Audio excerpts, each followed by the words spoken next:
ডিম ভাপা দুর্দান্ত স্বাদের একটি রেসিপি। নমস্কার বন্ধুরা, অসাধারণ এই ডিমের রেসিপিটি খুব কম সময়ে কিভাবে বানিয়ে নেওয়া যায় সেটাই তোমাদের সঙ্গে শেয়ার করব, যেটা ভাত, রুটি, লুচি সব কিছুর সঙ্গেই কিন্তু দারুণ খেতে।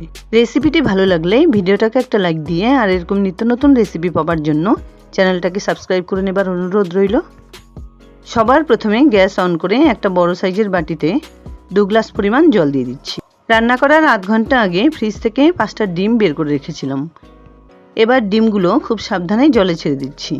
এবার এর সঙ্গে হাফ টিস্পুন নুন মিশিয়ে মিডিয়াম ফ্লেমে ডিমগুলোকে বয়েল করে নিচ্ছি। ডিম বয়েল করার সময় একটু নুন মিশিয়ে দিলে খুব তাড়াতাড়ি ডিম সেদ্ধ হয়ে যায় আর খুব সুন্দরভাবে খোসাও ছাড়িয়ে নেওয়া যায়।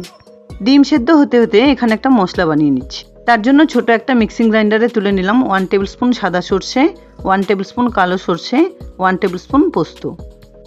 এবার এর সঙ্গে হাফ কাপ পরিমাণ জল মিশিয়ে খুব সুন্দর একটা মিহি পেস্ট বানিয়ে নিচ্ছি। দেখতে পাচ্ছ খুব সুন্দর একটা স্মুথ পেস্ট তৈরি হয়ে গেছে।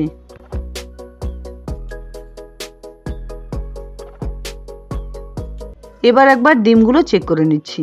প্রত্যেকটা ডিম কিন্তু হালকা ফেটে গেছে, তার মানে ডিমগুলো খুব ভালোভাবে সেদ্ধ হয়ে গেছে। এবার এগুলোকে নামিয়ে নিচ্ছি। নামিয়ে নেবার পর গরম জলটা পুরোপুরি ফেলে দিয়ে এর মধ্যে বেশ কিছুটা পরিমাণ ঠান্ডা জল দিয়ে দেব। ডিম সেদ্ধ করার পর জলটা সঙ্গে সঙ্গে ফেলে দিয়ে এরকমভাবে যদি ঠান্ডা জল মিশিয়ে নেওয়া যায় তাহলে কিন্তু খুব সুন্দরভাবে প্রত্যেকটা ডিম থেকে খোসা ছাড়িয়ে নেওয়া যায়।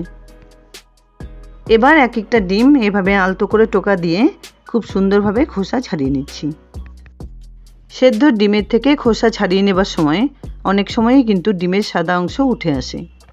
আমার দেখানো এই টিপসগুলো ফলো করে যদি তোমরাও ডিম সেদ্ধ করে নাও তাহলে দেখবে প্রত্যেকটা ডিম সুন্দরভাবে খোসা ছাড়িয়ে নেওয়া যাচ্ছে।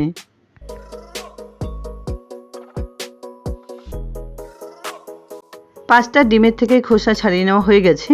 এখান থেকে একটা ডিম আলাদা করে রেখে দিলাম। এবার একটা ছুরি দিয়ে আলতো করে ডিমের গায়ে এভাবে দাগ কেটে নিচ্ছি।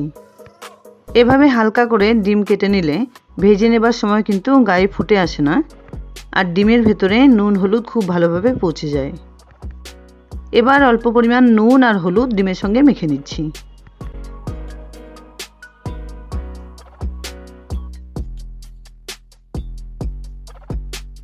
অন্যদিকে একটা প্যানে 1 টেবিল স্পুন সর্ষের তেল দিয়ে দিলাম। তেলটা বেশ ভালোভাবে গরম হয়ে এলে ডিমগুলো ভেজে নিচ্ছি। ডিমের অনেক রকম রেসিপি তো তোমরা খেয়েছো, আমার এই রেসিপিটি অবশ্যই একবার ট্রাই করার অনুরোধ রইল।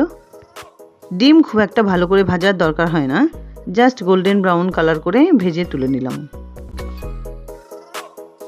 এবার এখানে একটা বোল নিয়েছি। এরকম গোল বাটিতেও কিন্তু তোমরা এই রেসিপিটি বানিয়ে নিতে পারো। এর মধ্যে সর্ষে পোস্ত বাটাটা ঢেলে দিলাম। এর সঙ্গে মিশিয়ে দিচ্ছি পরিমাণ মতো নুন, হাফ টিস্পুন হলুদ গুঁড়ো, দিয়ে দিচ্ছি হাফ টিস্পুন শুকনো লঙ্কা গুঁড়ো, 1 টিস্পুন কাশ্মীরি লঙ্কা গুঁড়ো। এর সঙ্গে দিয়ে দিচ্ছি খুব মিহি করে কুচোনো একটা টমেটো কুচি। সঙ্গে দিলাম 2 টেবিল স্পুন নারকেল কোড়া, কিছুটা পরিমাণ ধনেপাতা কুচি। এর সঙ্গেই দিয়ে দিলাম 2 টেবিল স্পুন সর্ষের তেল।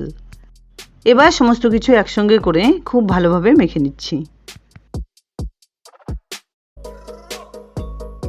কিছুক্ষণ মেখে নেবার পর গ্রেভির জন্য মিশিয়ে দিলাম হাফ কাপ পরিমাণ জল।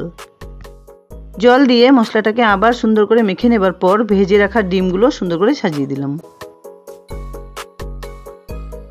একটা ডিম আমি আগেই আলাদা করে রেখে দিয়েছিলাম, সেই ডিমটা এবার এভাবে গ্রেট করে এর উপর দিয়ে সুন্দর করে সাজিয়ে দিচ্ছি। এটা অবশ্যই অপশনাল, না হলেও কিন্তু খেতে খারাপ লাগবে না। তবে এই রেসিপিটাতে একটা সেদ্ধ ডিম যদি এভাবে গ্রেট করে দেওয়া যায় তাহলে কিন্তু এর গ্রেভিটা খুব সুন্দর হয় আর খেতেও ভালো লাগে। সবশেষে 4টে চেরা কাঁচা লঙ্কা উপর দিয়ে সুন্দর করে সাজিয়ে দিচ্ছি। এবার গ্যাস অন করে একটা কড়াইতে একটা আয়রন স্ট্যান্ড এভাবে রেখে 1 থেকে 1.5 গ্লাস পরিমাণ জল দিয়ে দিলাম।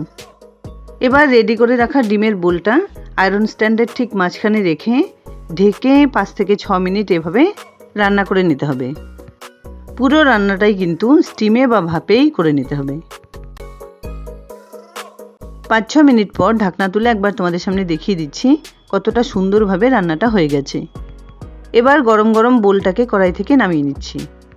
ডিম সেদ্ধ করতে যতটা সময়, রান্না করতে কিন্তু 5-6 মিনিটের বেশি লাগে না। যাই হোক, দুর্দান্ত স্বাদের ডিম ভাপা রেসিপি আমার এখানে রেডি অ্যান্ড সার্ভড।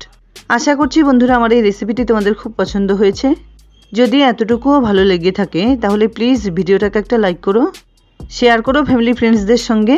আর আমার চ্যানেলে নতুন বন্ধু হয়ে থাকলে প্লিজ চ্যানেলটাকে সাবস্ক্রাইব করে পাশে থাকা বেল আইকনটা অলে করে দিও, যাতে আমার আপলোড করা সমস্ত ভিডিওর নোটিফিকেশন সবার আগে তোমাদের কাছে পৌঁছে যায়। দেখা হচ্ছে নতুন কোনো রেসিপি নিয়ে। ভালো থেকো, ধন্যবাদ।